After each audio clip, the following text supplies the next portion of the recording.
بسم الله الرحمن الرحيم والحمد لله رب العالمين والصلاة والسلام على أشرف المرسلين سيدنا محمد وعلى آله وصحبه أجمعين. Vastness of the Arabic language is so vast that the great Imam al-Shafi'i rahimahullah is reported to have said only a prophet of God can truly know everything about the Arabic language. He said, لا يحيط باللغة إلا نبي. So this statement seems to imply that the Prophet Muhammad sallallahu alaihi wasallam knew everything about the Arabic language because he's a prophet and he's an Arabic prophet and he's the greatest prophet. So his Arabic is the best and the pinnacle. So if you look at hadith literature, hadith after the Quran is considered a primary source, a top source for data, linguistic data for the Arabic language. Al-Imam al-Shafi'i himself spent 20 years specializing and diving deep into the sciences of the Arabic language. Why? Why is someone like Imam Shafi'i, rahimahullah, who is an expert in Islamic law, right? The great Shafi'i school is founded by him. He's a legal expert. Why is he spending 20 years specializing in Arabic language? When he was asked, he said, I only did it to become strong in fiqh. ما أردت بهذا إلا استعانة للفقه. So, what Imam Shafi is telling us is that if you want to be strong in fiqh, Islamic law, Sharia, then you better have some serious Arabic knowledge. And of course, I've said this before, experts of the Arabic language are like the jinn among the people. They can see what others cannot see. What is it that an expert in Arabic see? Well, Arabic has something amazing called the invisible grammar. It's grammar that is hidden. It's al-mahdhufat, and there are many, and there are probably 60 to 70. I've collected close to 60 of those mahdhufat, the invisible grammatical functions, in one of the textbooks of the Quranic linguistics series. And throughout the study of Quranic linguistics series, you will find these invisible grammar. That's just one. And then there's so many other things in Arabic, like the balagha, right? That helps you see things that are not stated clearly. It helps you read between the lines. And no language, to the best of my knowledge, has this incredibly amazing feature of hidden things, abstract concepts that are built into it. You see it in sarf morphology, you see it in grammar, you see it in balagha, and you see it everywhere. Arabic is the oldest continuously spoken language in the world.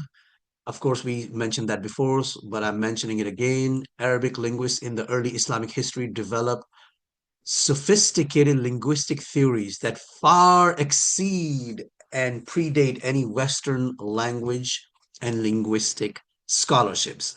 In other words, if you're a professor of linguistics at a university, a non-Muslim university, or or at any university, and you don't know Arabic linguistics, you don't know morphology, grammar, and rhetoric at least, trust me, you don't know linguistics. Nobody knows linguistics better than an expert in Arabic linguistics because it's so sophisticated, so developed, so advanced, so mind blowing. It's hard to believe a language that is 14, 15, 16 centuries old could be so advanced. It's just mind blowing to truly appreciate and see the evidence and proof for this statement here that I'm making. You really have to study Quranic linguistics. Arabic linguistics is the first ever rigorous and serious academic study of any human language. Every successive generation of Muslims further developed Arabic grammar and linguistics based on the theories developed by their successors. How did the Arabic language study start? Once upon a time, long time ago, about 14 centuries ago, there was a Khalifa, ruler of the Muslims, by the name of Ali radiallahu anhu. He's the fourth caliph of Islam.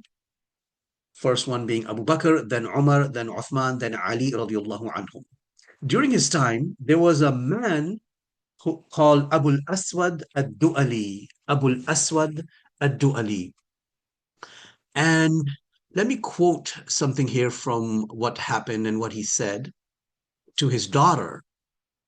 And that's it's a beautiful story, and it's started the study of Arabic language. Actually, before I tell you the story, I think I'm getting ahead of myself. So let me not get ahead of myself. I will talk about the story in an upcoming section, which I just added right after I started teaching this and making video recordings. And it's called The Story of How Arabic Linguistics Got Started. Who started the study of Arabic linguistics? Who's the first Arabic linguist? So we'll wait till that chapter, inshallah, before we get into that story. It's a beautiful story, so stay tuned. Arabic linguist and scholar Fadil As-Samrai, who is arguably the greatest living expert and authority on the Arabic language alive today. Okay, has written he has written extensively on the amazing features of Quranic Arabic. His books, taught all over the world, document newly discovered amazing facts and wisdoms about Quranic Arabic. Now, think about this. For 14 centuries, every generation of Muslims has produced incredibly amazing, bright, smart linguists who have added more, discovered more, and documented more, and written more books and published their research. Even now, even now, there are people, amazing scholars such as Fadl as-Samarra'i, 14 centuries later, and I believe he's a retired professor from Iraq. He's still discovering new things, and you can find his insightful talks on this YouTube channel. The link is provided in the footnote.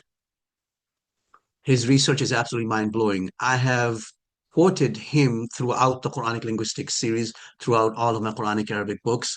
Whenever applicable, I quote him. I've learned a lot from him. When I watch his videos, I feel like I don't know anything about Arabic language.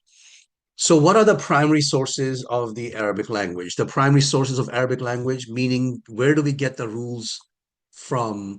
Where do we get the data that allows us to extrapolate rules? That data, of course, comes from the Quran, which is the first and the most important and the primary and the best, well preserved, perfectly preserved source of Arabic, classical Arabic. Then Hadith, the most eloquent prophet, and Arabic literature, especially poetry.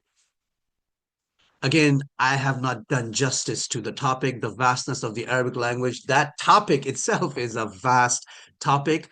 And inshallah, like I said before, I will probably add more here in the future. It's never going to be done, but I'll just keep adding. In the next video lesson, we'll look at the beautiful story of how Arabic linguistics got started. Insha'Allah ta'ala.